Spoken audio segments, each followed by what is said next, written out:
Buenas noches, gracias por elegirnos.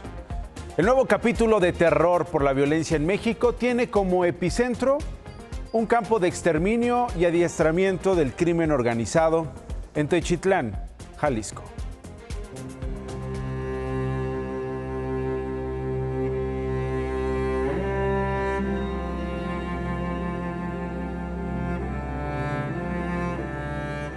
A una hora de la ciudad de Guadalajara se ubica el rancho Izaguirre, con una extensión de casi 10,000 metros cuadrados convertidos, desde hace por lo menos un par de años, en un centro de reclutamiento, entrenamiento y exterminio del cártel Jalisco Nueva Generación, conocida como la Escuelita del Terror. Venían con su maleta, venían quizá con su ilusión de un mejor trabajo, ¿verdad? Las mochilas, ropa, las maletas que pues quizás se venían de otra parte, de otro estado. El colectivo Guerreros Buscadores de Jalisco llegó a este rancho el miércoles por una denuncia anónima. Casi 40 hombres y mujeres descubrieron el horror al cavar y encontrar cientos de prendas de hombres y mujeres. Muchos iban por su propia voluntad, pero no sabían a lo que se avecinaban, y otros iban en contra de su voluntad, y muchos de ellos se han comunicado. Es decir, yo no quería ir, a mí me levantaron, a mí me vendieron. A mí me dijeron que iba a ir a cortar tomate. A mí me dijeron pues, que yo iba a ir de guardia de seguridad. De acuerdo con sobrevivientes, este rancho está lleno de fosas con los restos calcinados de los reclutas que no resistieron el esfuerzo físico, con los que fueron ejecutados por los instructores por gusto o por tratar de desertar, o asesinados por sus propios compañeros como parte del adiestramiento. Miren.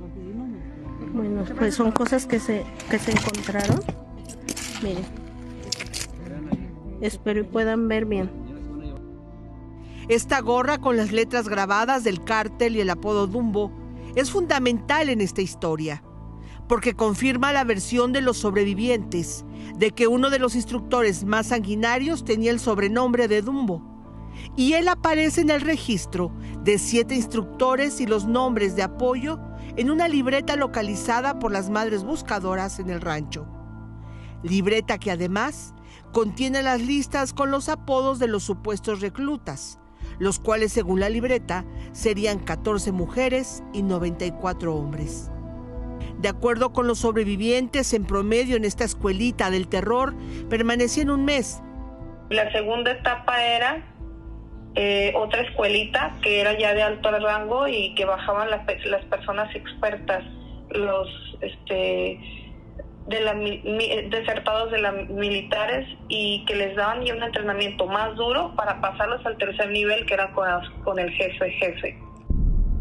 Los reclutas y víctimas que fueron asesinados en el rancho eran de Jalisco, Oaxaca, Estado de México, Chihuahua, Durango principalmente, y llegaron en autobuses a las terminales camioneras de Jalisco, donde fueron recogidos por la gente del cártel.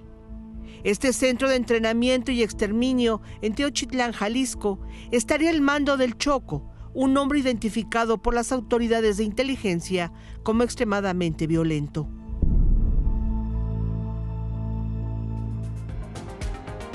En Imagen Noticias contactamos a un joven que estuvo reclutado en ese centro de exterminio, en el rancho Izaguirre. Por medio de mensajes de WhatsApp, nos narró parte del infierno que vivió como víctima y también como victimario. Él señala que en ese rancho había migrantes centroamericanos. Eran como 16 secuestradores bien armados, vestidos de policía, pero llegó otro grupo de cárteles vestidos de militares y se agarraron a plomazos. Entre nosotros había un señor de Zacatecas que también estaba secuestrado, pero me dio lástima y empecé a rezar con él. Donde estaba yo de rodillas ya habían matado a unos ecuatorianos, y en la sangre de ellos nos tenían hincados de rodillas, y yo no sentía miedo y no podía llorar.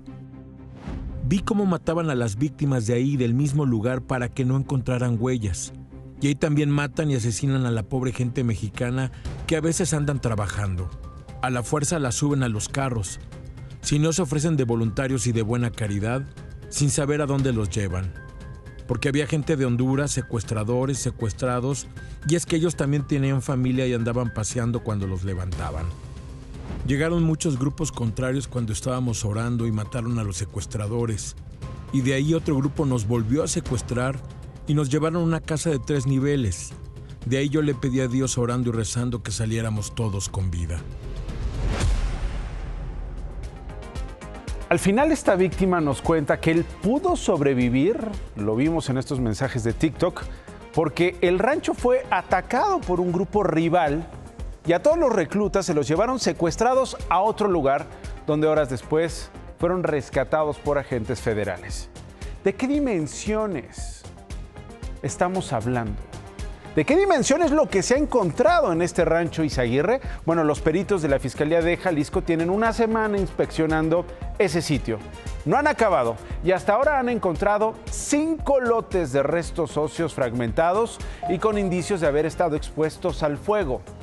400 prendas como ropa, calzado y mochilas, casquillos de diversos calibres, unos aros apresores metálicos, 3 libros, una libreta y una identificación oficial. Siguen buscando. Este rancho ya había sido investigado por la Fiscalía de Jalisco. En septiembre de 2024, 10 personas fueron detenidas ahí. Se liberó a 2 que estaban secuestradas y se dijo entonces se había localizado una persona fallecida. Desde esa fecha, el predio permaneció asegurado. Pero la semana pasada que llegaron las activistas, los sellos de aseguramiento estaban rotos y encontraron lo que le acabo de mostrar. Por esta razón, la Fiscalía de ese estado está investigando si hubo omisiones en la primera búsqueda realizada en el 2024. Todo esto para deslindar responsabilidades de quienes estaban a cargo de la Fiscalía en el gobierno anterior.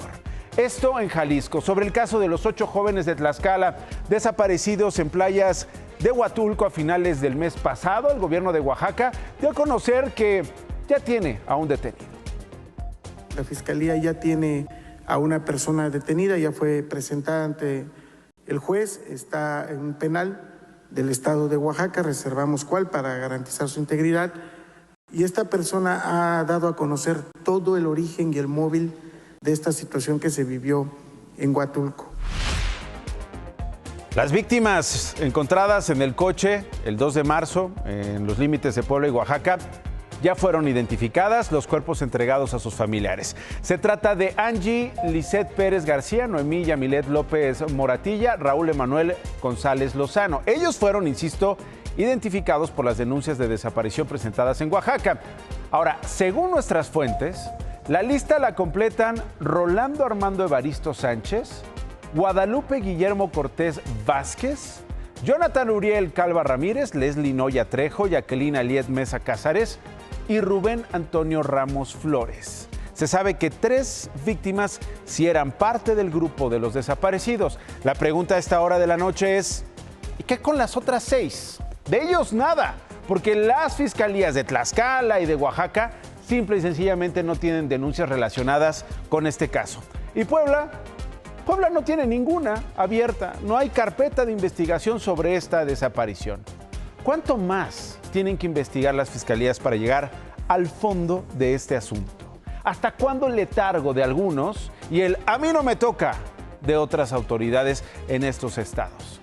Con estas historias comenzamos. Bienvenidas y bienvenidos.